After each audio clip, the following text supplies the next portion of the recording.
Okay, so in this video we'll conclude section 11.2, which is vectors in space. So next thing, if A is a vector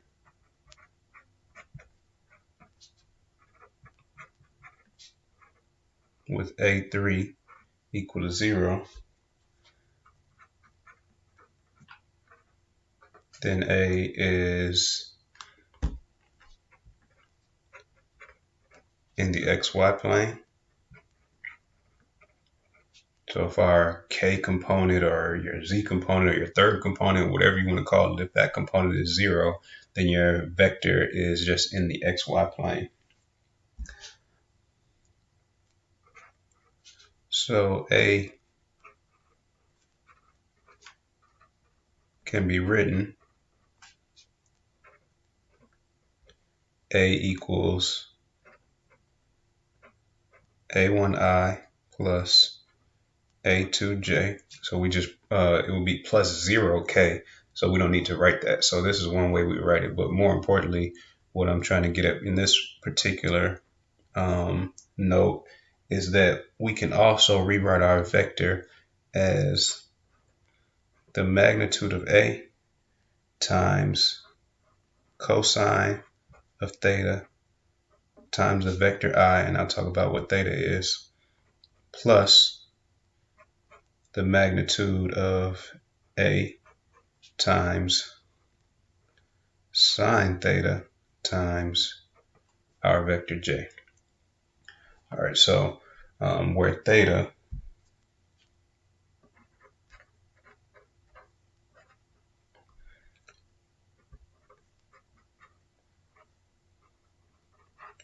is the angle between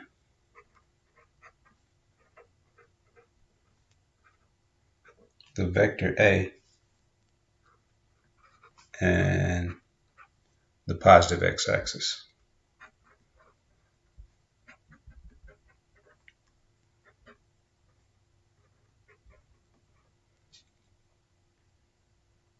So visually, if we wanted to see what was going on here, we're just using SOHCAHTOA. You could easily show because this vector is in the xy plane. So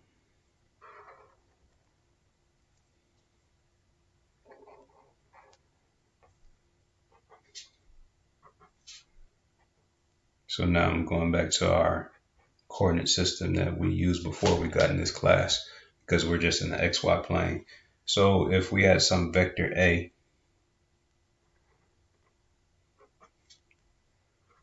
say that's our vector A for instance, and this the angle theta is the angle between A and the positive x-axis. That's our angle theta right there. Then all you would need to do to if we want to figure out what this is, we know this is A1 according to the vector, and we know that this is A2 because A1 tells us how far we go, how far we extend that unit vector I. So we would go out A1 units this way and go up A2 units that way. But from SOHCAHTOA, we also know, given this angle theta, that this distance right here, this distance A1 from the origin to that point right there, is the magnitude of A, the length of this, times cosine theta. Or we know that cosine is adjacent over hypotenuse. So cosine of theta will be the adjacent, which is this A1, divided by our hypotenuse, which is the magnitude of our vector A. So cosine, because A, so we have A1 equals the magnitude of A times cosine theta. Similar thing gives us that A2 is the same as the magnitude of A times sine theta.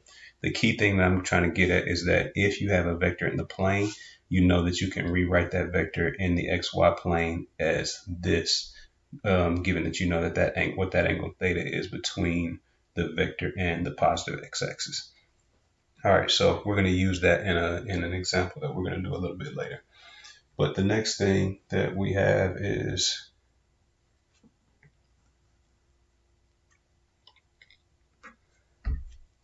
given or two non-zero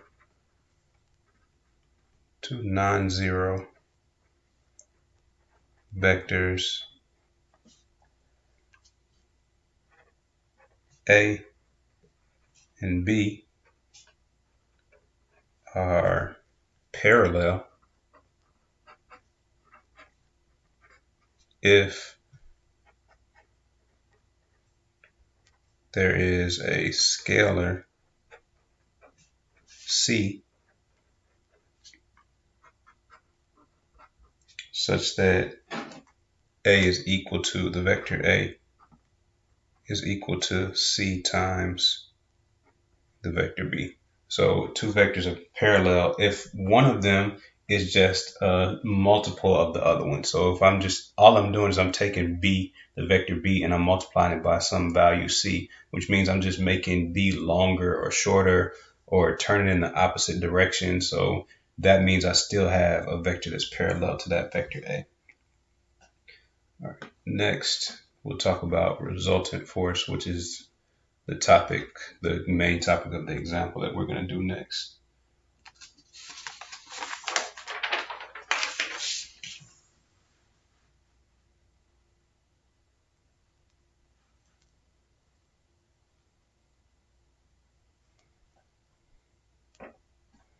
All right, so suppose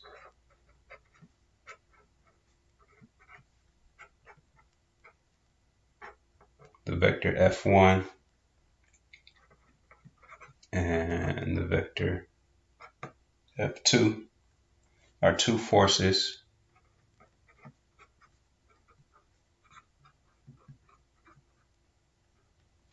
acting on an object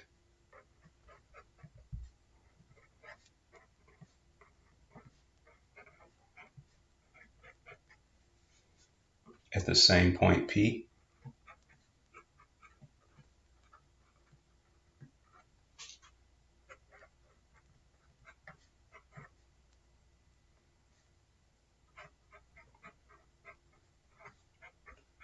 Note that forces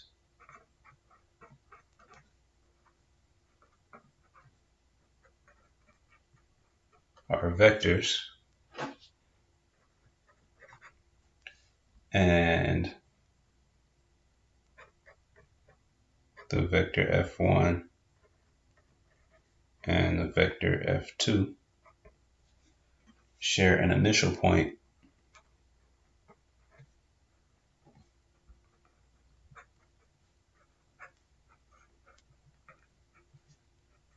P.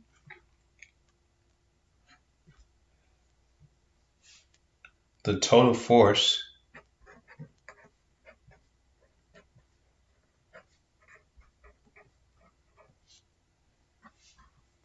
exerted by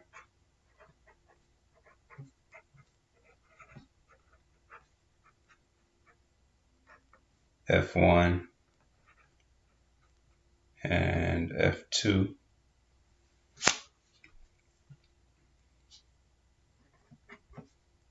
at P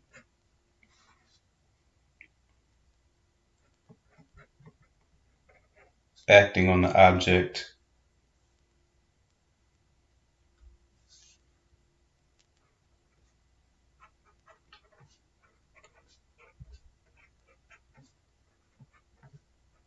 at P is the resultant force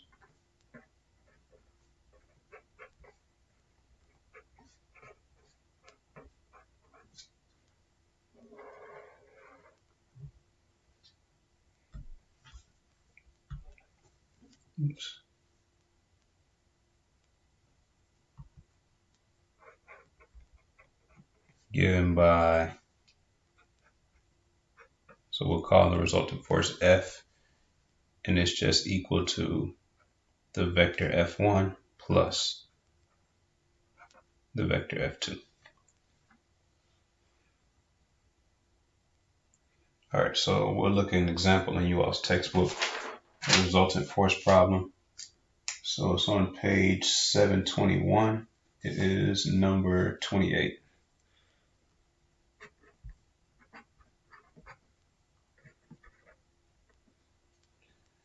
So two tugboats are pulling an ocean freighter as shown in figure 11.28. So let's sketch the figure.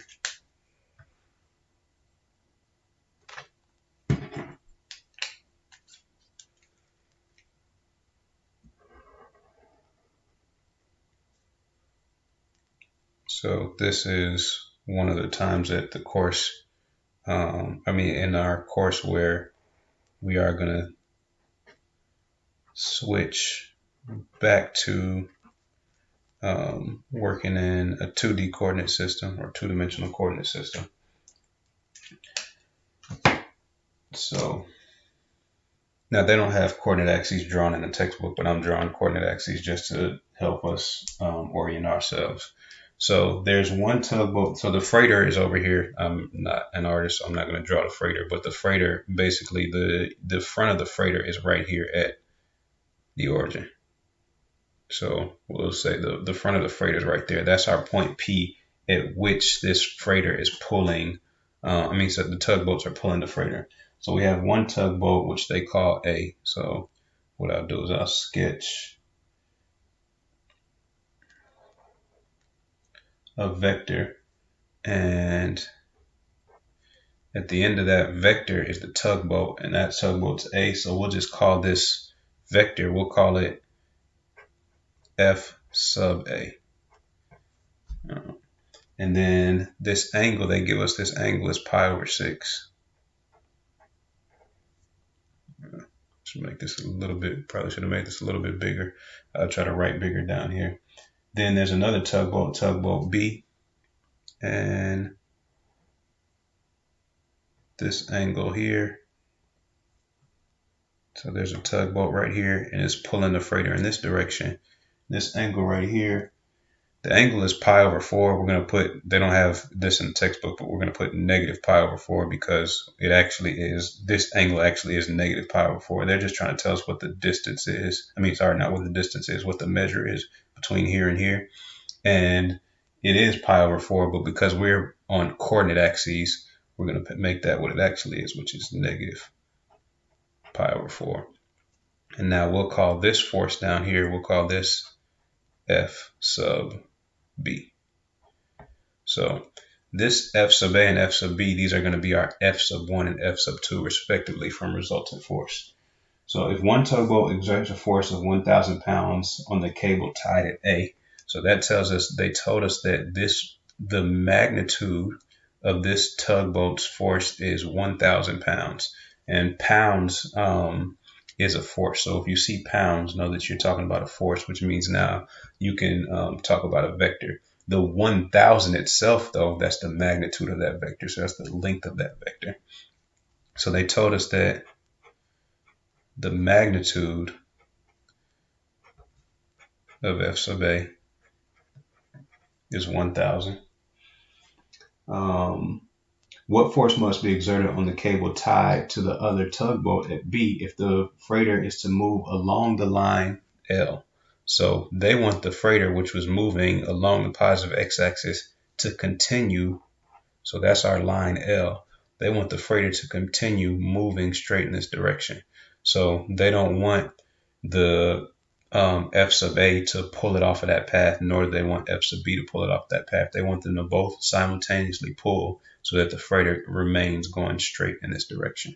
So now they told us that we have to find the magnitude of F sub B, or no, they want us to just find what F sub B is. So what we'll do is we'll see if what information we can squeeze out of this here. So now what we're going to do is we'll go back to the fact that we're in 2 dimensions, and we'll look at how can we write these vectors given that we're in 2 dimensions. So the vector F sub A, can be written as the magnitude of F sub A times cosine of theta, and we'll call it theta sub A, times the vector I plus the magnitude of F sub A times sine of theta sub A times J. So be careful and make sure that you actually have vector hats where they belong, and when you say that you have a vector, you actually do have a vector written next to it. So magnitude of F sub A, that's just some number. Cosine of theta, that's just some number. We take that number, multiply it by the unit vector I, and now we have a vector plus this vector that is over here. So this indeed is a vector. So we know all of this information in here, so we can go ahead and fill all of that in. So this is equal to 1000 times cosine of pi over 6 times I plus 1000 times sine of pi over 6 and then times j. So we have all of that information, and we can go ahead and simplify that one more time for sake of space, though. I think, no, yeah, I'll go ahead and simplify that again. So that's 1000 times the the cosine of pi over 6. So cosine of pi over 6, what is that? Root 3 over 2.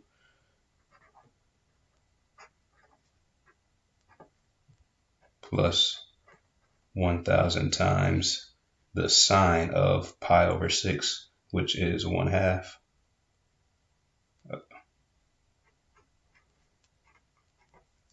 So now we actually have this vector right here. So we couldn't look at it as is and say, okay, well, I want to know what the I component and the j component are of that vector. So what we had to do is use that formula that comes from trigonometry, basically, to figure out what that vector was. Now let's see what information we can find about f sub b. So what we'll do is we're going to use this same formula and fill in everything we have, and then try to solve from there.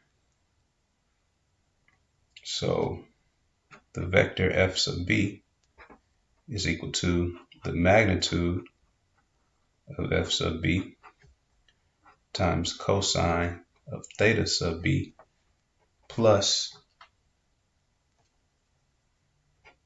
the magnitude of f sub b times sine of theta. Oops, sorry, I left off my I, which is what I was talking about when I said make sure you actually have a vector, because without that I don't have a vector here.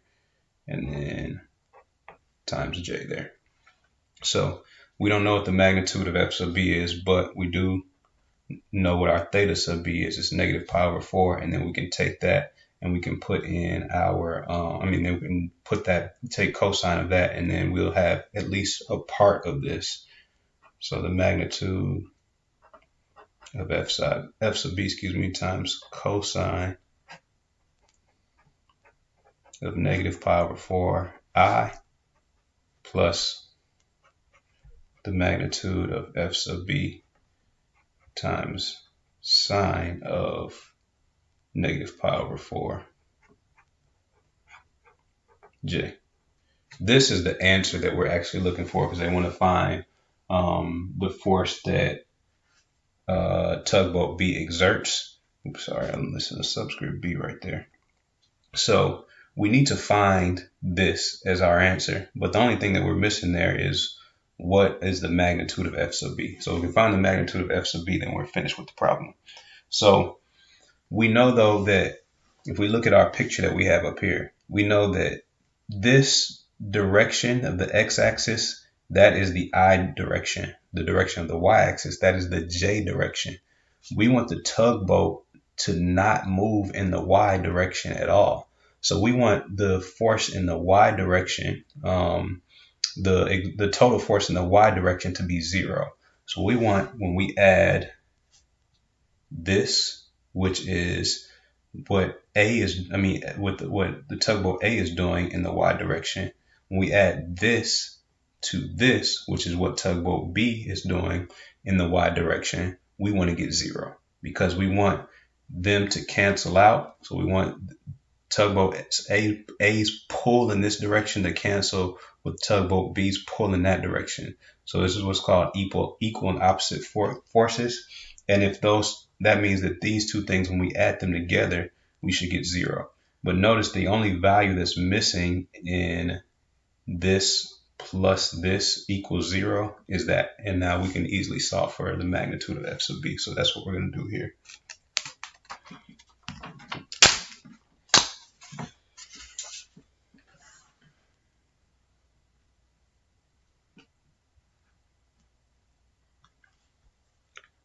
So So we want the j component of f sub a plus f sub b to be equal to 0. Oh, let me not say it that way. To be 0, because we're not trying to get the f sub a plus f sub b equals 0. We want the j component to be 0. So that's why it would be wrong to write equals 0 right there. So please, if you wrote that, erase that. That is, so now if we go back for the j component of f sub a, we want 1,000. Oh, it was just, well, I'll write it this way because that's how we had it. 1,000 times 1/2 plus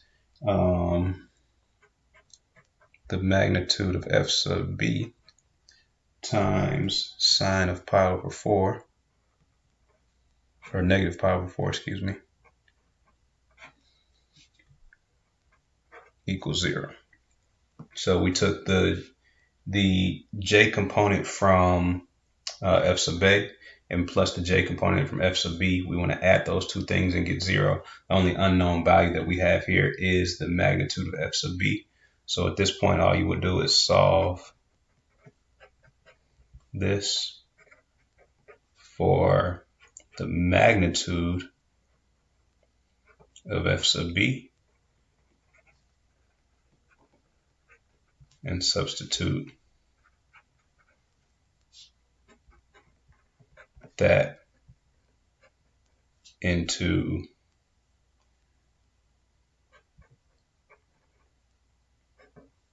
f sub b formula